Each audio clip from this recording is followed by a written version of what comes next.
Hey there, Grill Masters. Today, I've got a game-changing tip for you that will take your grilling to the next level. Have you ever seasoned your grill while it's still hot?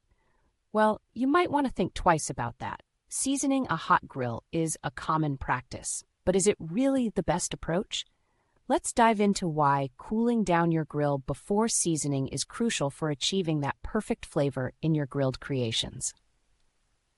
Seasoning your grill is not just about adding some oil and heat. It's about creating a non-stick surface that enhances the taste of your food.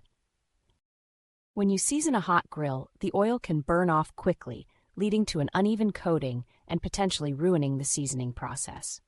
Now, here's where the real magic happens. Cooling down your grill before seasoning allows the oil to penetrate and bond with the metal, creating a durable, non-stick surface.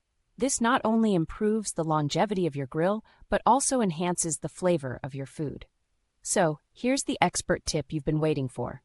Always cool down your grill before seasoning. This simple step can make a world of difference in maintaining your grill and elevating the taste of your grilled dishes. In conclusion, cooling down your grill before seasoning is a must-do for any grill master. It ensures a more effective seasoning process and ultimately leads to tastier grilled meals. So next time you fire up the grill, remember to let it cool down first. Now I challenge you to try this expert tip and experience the difference for yourself. Share your thoughts and experiences in the comments below, and don't forget to subscribe for more grilling tips and tricks. Happy grilling!